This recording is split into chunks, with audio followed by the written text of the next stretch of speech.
Hello, my name's Tragic O'Hara, and today I'm going to take you on a little trip down memory lane. I tried filming this before in the studio, but I don't want to say anything incriminating, but that's the truth. Like 10 years ago, I was a very different person. I kind of goosed the sound, which isn't a bad thing because it's the dead week, it's a Christmas dead week. Like nothing happens, no one answers an email. And I've had maybe one too many bowls of loudmouth soup, and I haven't been eating great. I've been having double deckers for my breakfast every morning, and I'm tired and emotional. So this is the best time to take a trip down memory lane. I'm at home now, my wife's at work, the kids are in bed. I promised I would take the time off and not do anything, but I get bored. So I'm making this, I'm telling you this story. This is the story of the best PR, the best bit of PR's probably the word, to be fair. And it cost me a grand total of maybe £40 to do this. And it got me my first bit of national radio play, this whole thing. It was 10 years ago. I've written like some notes because like I'm trying to remember it all. It was a long time ago. I'm just going to start at the beginning, which is usually the best place to start. I was 14. I used to go to a place called the Cali Centre, which was a music ICT learning hub. There was like a recording facilities, there was cameras. That's where I learned how to edit, how I learned to film, like take photographs, record stuff, everything. I learned it there. It was an old police station. This is where it used to be. The recording setup was in the cells, was in the police cells. So they're like tiled walls, and one was the control room and the other one was the live room. And there was no talk back. We'd record, it was on a mini disc. That's how old, this is how long ago it was. It was on mini disc. And we'd record things like my friends. We'd done loads of demos and stuff with bands and things. I wish I still had some of them now. Maybe got a couple of things. And we used to shout down the hall at each other what to do. Like, it was great. I loved it. I really, really did. I loved it so much that I ended up working there when I was 18. And that was my first kind of dive into youth work and stuff and working with people and all that. So the things I learned from the Cali are, they planted the seeds of what I do now. If it wasn't for that whole thing, it's not there now, sadly. They built another space for it, a purpose-built space, and it's not there anymore, which is really sad because like it gave me a purpose. I learned so much. I learned how to put on gigs, loads of stuff. But when I started working there, it gave me access to the facilities. Like I could use them, I could take cameras out and stuff, like, which was good. So the reason I'm telling you this is because I had 2 albums out at the time. Above the Below, my first one, recorded in my bedroom. Keep On Keeping On, my second one, recorded in my bedroom. And by this time, I wanted to do something a bit louder, so I wrote some songs and that became the EP 99 Years and Counting, and I recorded it with my friend Colin Hunter. Colin is also a musician and an artist. He's got a podcast, My Battery's Low and It's Getting Dark. Go check him out, right? He played drums on this. So what we've done is this was in the new Cali Centre. We went in and recorded the drums and the guitar live. I bounced it all down, took it home, added the vocals and mixed it all. And at this time I thought I'd like to do a music video. Like I'd like to make a video for one of the songs, and the song was a song called Jump On. I don't know why, because I thought it was the best one at the 6. So at this point in the story I need to tell you, I'm a massive fan of Jackass. I am like massive fan of Jackass, CKY, the whole thing, Big Brother Skateboard magazine. I'm reading Steve-O's book right now. Got it for my Christmas, my wife bought it for me. I love it, I really, really do. I love the skits, it was my introduction to a lot of stuff, like the first place I really heard Misfits, loads of music and stuff from Jackass. I love it, and I love that guerrilla type of filming. When I was young I used to my mum had a video camera, a JVC, and me and my friends would make videos of stuff. One time my mum found the video, she'd seen the video, and she chewed me out. Do you remember when I was Mate, let me take my glasses off. Alright, remember when we used to make video, like take the video camera and make stupid stuff, like me and Kyle and all that? Do you remember when you shouted me downstairs and gave me into trouble for it? Do you remember what was on it? Oh! Oh my god! You're a total bum! I mean, don't shoot your gran, I mean, go, you absolute rat face! I knew you were filming it, was talking about it. Times you've got me in the bib, you're busy. Do you remember what happened? What it was? I'm not saying nothing, and it wasn't me that was watching, it was your dad. I'm not talking about that! I'm not talking... Bugger off! I don't know yet. No! Do you remember any of the stuff that was on the tape? I can't didn't really, no. You want to jog my memory a wee bit? You called me downstairs and you properly gave me into trouble. Was it the time you were in Eggleton Park in the field in the dark and stuff? No, but we're filming. You were filming up the stair? Mm-hmm. Can't remember. I really can't. For the purpose of this video, could you just say it was really, really bad? It was really, really bad. It was that bad that I can't even talk about it. I've tried to erase it from my memory, as you can see. I remember what's on the tapes. It was stupid, right? And I didn't know how to edit, so we would just film stuff and then watch it on this tiny... We'd need to take turns looking through the... looking through the wee thing. Because it didn't have like a screen, I didn't have the cables to plug it in and stuff, so we'd all take turns watching it in black and white going, oh my god, we're so funny. But I love it, I love Jackass. Watch Steve-O's YouTube stuff all the time. I came up with an idea and I asked another one of my friends, Rory Brown. Rory was the guy who would get the phone call at 3 o'clock in the morning of me havering, I've got an idea, we should do such and such. Let me just say it now, I was a very different person 10 years ago. I had no kids. I'd done stuff that I would never do now. He used to get a lot of phone calls. And he said yes. So my idea was to dance down Buchanan Street. Me and Colin dance down Buchanan Street in Glasgow to this song. I'm not a dancer. You'll see that. Like I'm not graceful in any way, shape or form. And I'm just going to play it. I'm just going to play it. This will be the point that I press play. This is Jump On by Tragic O'Hara.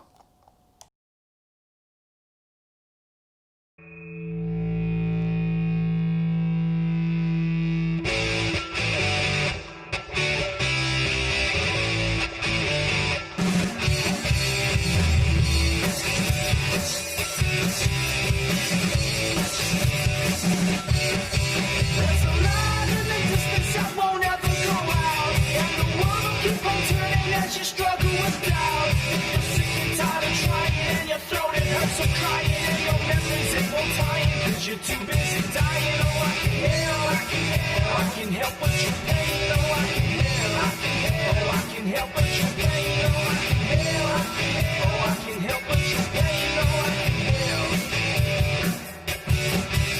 Your path is being decided with the roll of the dice, and you can't be modernist and try to heed the advice. When your knees are started shaking, when you don't know what you're thinking, and you hear the noise you're making, but you still feel forsaken, oh I can help but your pain, oh I can help but your pain, oh I can help but your pain, oh I can help. So jump on whatever you do, if you know what is good for you.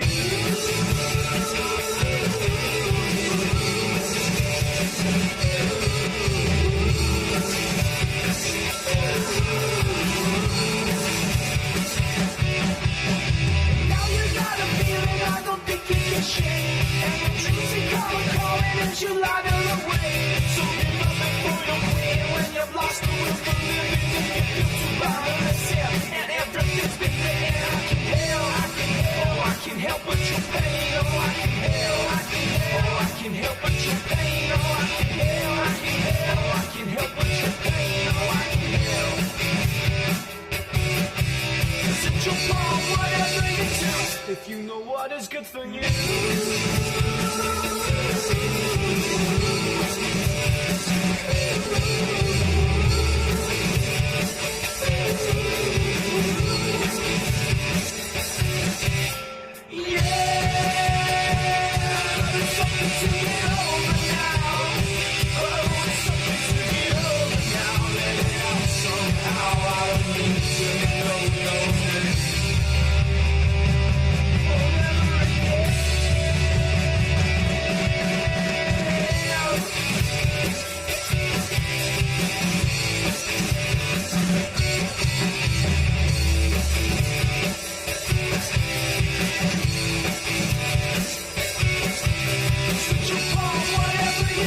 If you know what is good for you.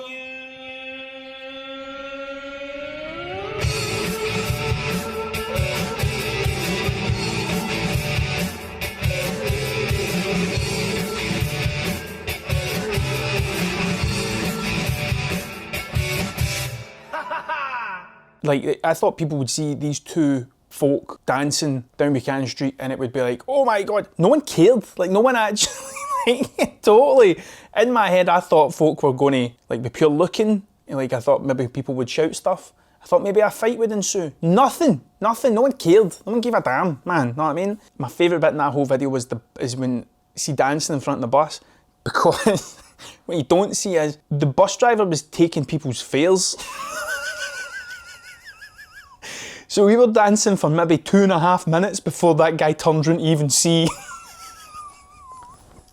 that there was anyone there.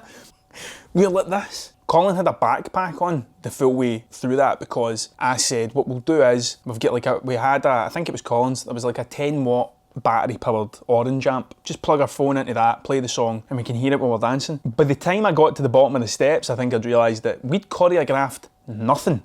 Like, we didn't need to hear that song. I hadn't rehearsed. It's not as if we'd went like, oh, at this bit I'll do that. Like, we just jumped about, like, at the bit where we jump out of the grass. The reason we cut to the grass is, I can't speak for Colin, but I was shattered. I did not think that dancing all day would take much in the way of energy. So it got to the point I was like, I'm done. And Rory was like, we need more footage than that. And I'm like, well, you can film anyway. I'm getting home. Like, I'm not doing this anymore. I'm too tired. Like, there's a bit, is it Hamleys? Or dancing at the glass window? Like, you can see my face. I'm over it. Like, I'm totally dead. Like, that was the whole idea, right? We get the train up to, I think we get the train up to Glasgow. And while I'm making it, I genuinely thought, this is it, man. You have made something. This is going to go viral. I was spending the money in my head that I was going to make off this. I was 24, 23. I built up in my head that this was going to be huge. This was going to be the making of me. Not that no one watched it. People did watch it, but it didn't go as I had planned. I thought it was going to go, the internet was going to get a hold of this, and it would be the front page of Reddit. It was going to be huge. And it wasn't at all. Which annoyed me. I was hurt and upset. I was saddened by the fact that it didn't do as well as what I thought it was going to do. So I done what anyone would do at that point. I lied. I made up a lie. I just lied. Barefaced lie. And I put it out on Facebook and I said, someone has emailed me threatening to take legal action because they appear in this video. Take it down. We're making a mockery of them. Total lie. Fabrication. Made it up. But it worked. People started going to watch. Folk would come up to me and say, it's the guy in the escalator, innit? Nope. It was like, the people were picking people out this video, saying it was this person, they done it. More people started watching it, but like, I thought, I'm going to need to keep this going. So it's in this point in the proceedings that I need to tell you something else, which I've said before in other videos. I'm a massive fan of wrestling. Like, I love wrestling, right? I really do. As you can see by my dance moves, I'm not the most athletic of people. Like, I'm not, right? I'm not. I've all the air and grace of a number 11 bus. I'm not gifted that way. So I made a video calling out the person who had sent me this legal thing, and I'd came up with the rest of the story, what I was going to do. And I basically came up with it the way, like a wrestling storyline, like an angle. We made this other video, like in Rory's back garden, calling this person out. Now, before I show it, right, before you look at it, it's out there now, like it's out in the universe, but I'm not particularly proud of this one. Fair warning right now, I swear a lot, and I say some things that I probably wouldn't say now, but it's there, right? And I've said it, right? 10 years ago. I wouldn't do it now. But the truth is, I was nervous. Like, I was worried about talking on a microphone. See what I mean? Wrestling. Like, I actually think I'm a wrestler. I was worried about talking in front of a camera. When I look at it now, it's a bit cringy. Like, I'm a bit like, oh. Even when I played gigs at that time, I probably swore quite a lot because I was nervous. Like, I didn't know how to talk. But I wouldn't do it now.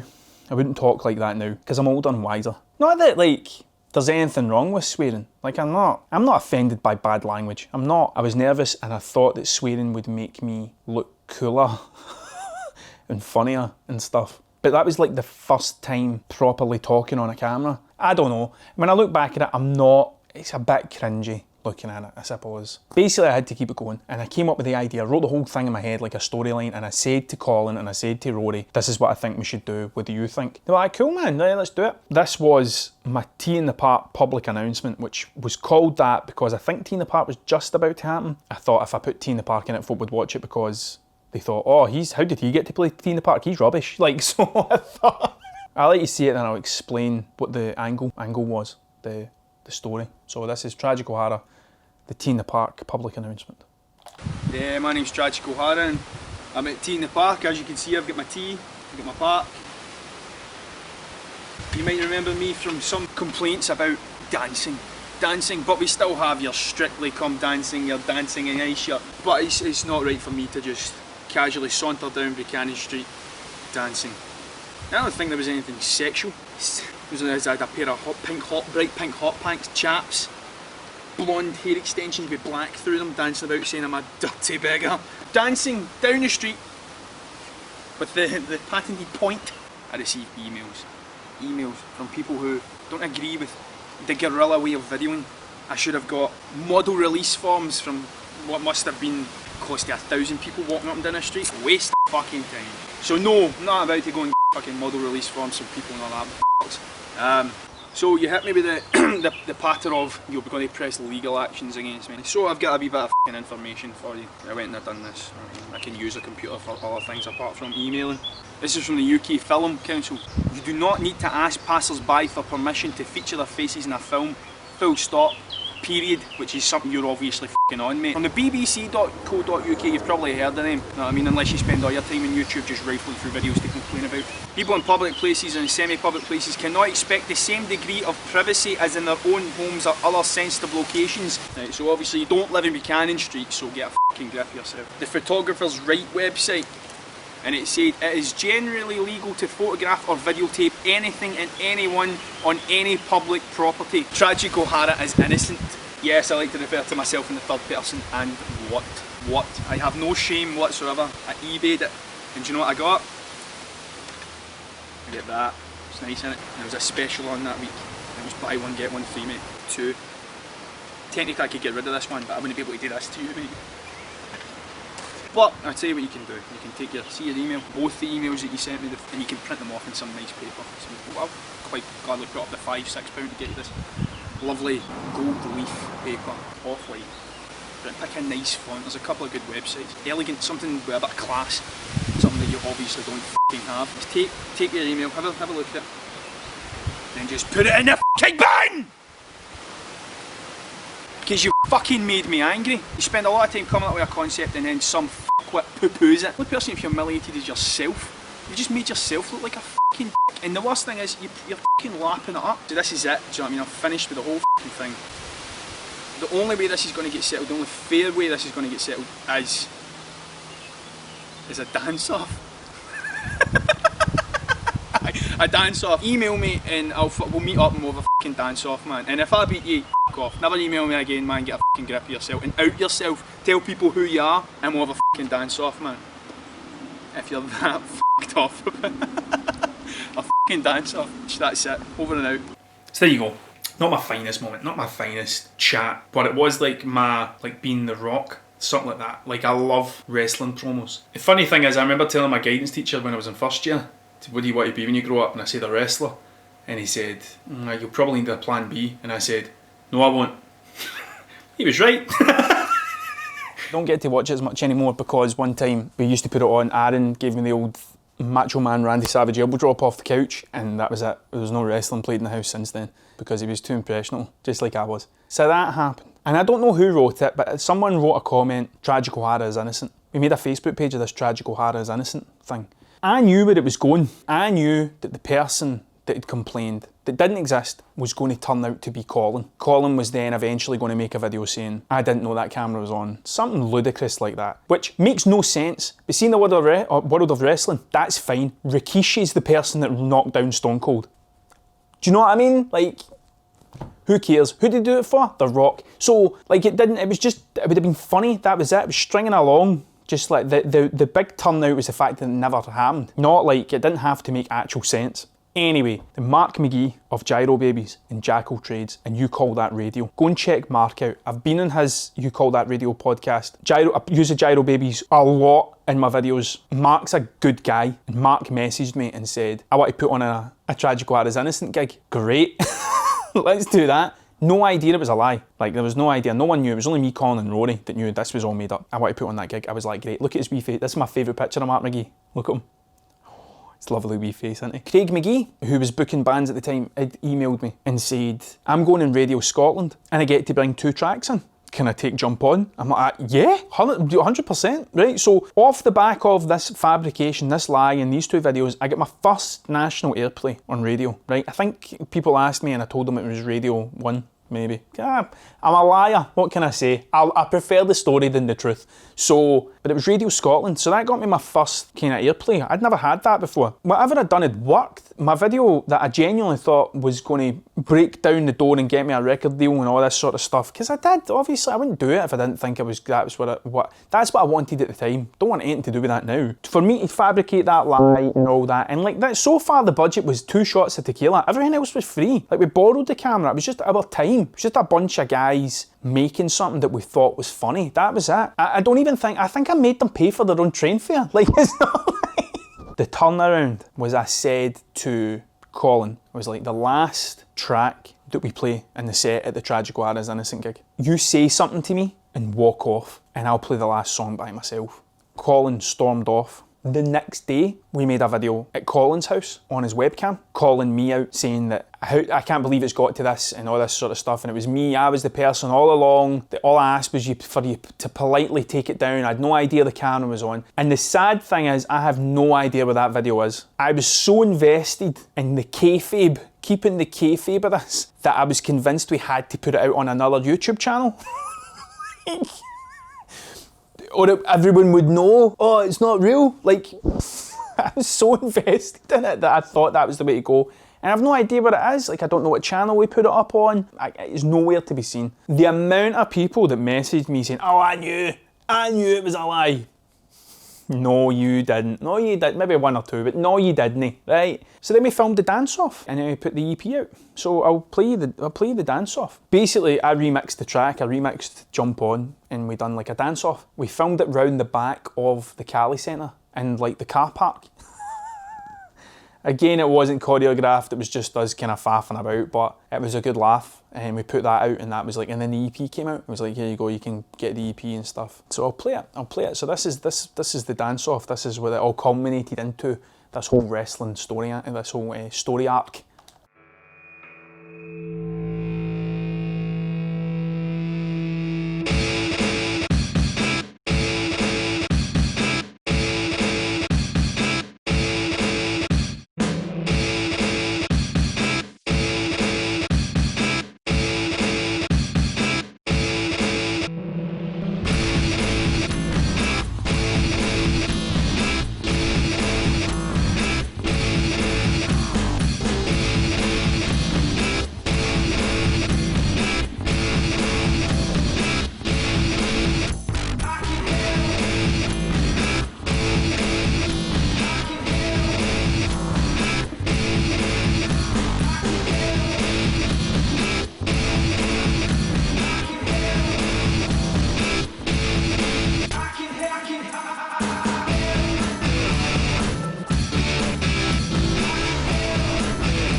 this is typical of me, right? I spend all that time working on something and then share it once and never go back to it. Like it was like, that's it now, the EP's, there it is there, you can buy it, you can listen to it. That's me done. I don't follow it up. I'm not good at keeping the momentum going. Like, I need to thank some people. Like, the reason I'm making this video is because, like, see, looking back, I'm pretty proud of that. Like, to take it that far with no money. And I learnt a lot from making that. And the other thing is, like, that was 10 years ago, right? I tried after that to do the YouTube thing. Like, I tried to make a video for a song I've got called Young Mothers, where everybody told up a bit of paper with one of the words in it, and I was going to cut that. And then I done, like, a couple other videos for, like, I was nominated for an award, a SAMA award. Oh, hello there. I never seen you come in. And I made a video for that, and like it'd always been in my mind, like, maybe just start making stuff for YouTube. And I really wish I'd filmed the whole thing of this. I wish we'd filmed the whole story, like even just sitting down talking about it and stuff. Like that's, looking back, I wish I'd done that. And if that was 10 years ago, and see if I did do that, think where I'd be now, living off that YouTube money. Know what I mean? I wouldn't be pretending I'm happy to be skint. Like I'd be minted, I'd be stupid rich. Know what I mean? More money than sense, the YouTube money. Yeah, that's it. Like, I need to thank, like, Rory, Colin, Mark McGee, Gordon Kibben, Craig McGee, everyone that shared it, everyone that left a comment, all that stuff. Like, there was a lot of people, it wasn't just like, there was a lot of people done a lot of things to make it happen and stuff. So, like, I need to thank everybody. If you can, go and check these people out, because they're doing their thing as well, the same as me. Like, that was 10 years ago, and we're still doing the same stuff that we were doing. It's cool. It's really cool. And I wish I'd stuck in with it. Like, the whole thing about, like, me being embarrassed and swearing a lot and stuff, like, I know eventually I'd have stopped that if I'd have just kept going. I just wasn't ready to do it yet. Like, put myself out there. I was still worried what people would say. There was also a bit of me that was worried that people thought that I was being horrible. Even though I knew it was fake, even though I knew it didn't exist, but there was always a bit that people thought I was being up myself, basically because I was complaining about this stuff. If people think that about me straight away, they don't know the whole story, and then if they don't stick with it to the end and they've made their assumption of the person I am based on that, that's even funnier. Like, that's still pretty funny. Thank you very much for watching. If you enjoyed this, please consider subscribing to my channel. You can get me Instagram, Facebook, Twitter at Mr. Tragic O'Hara. And next time, well, I do know actually. I do know what's happening next. So it's like 2020 is coming to an end, and I know what my goals are for next year. I know what my goals are for 2021. I'm going to end this video here, but I'm going to keep the camera rolling. I'm going to tell you my goals. It's December 31st right now. That's the date right now. Tomorrow's 2021. At the end of 2021, I'm going to put a video out of the goals that I've set, and I might have achieved them and I might not have, but I can't fake it because I'm wearing the same clothes, exact same setup, everything's still here, and I can prove it. Instead of saying don't know, I want to say thank you. Thank you for watching to this point, like watching the whole thing. Thanks. I hope your 2020 is a lot better. I hope your 2021's a lot better than what your 2020 was. There's been bits I loved. There's been some great things that have happened, as well as some bad things. But I wanted to say thank you for watching. Genuinely, for getting to this point, and the people that are talking to me, and the people that are saying, oh, I really like your videos and stuff. I wish I'd done it sooner. I wish I felt more comfortable in my own skin a lot sooner than I did. But maybe it wasn't to be that way. But thank you for watching. So I do know what's happening next, and so will you next year. So thank you and goodbye.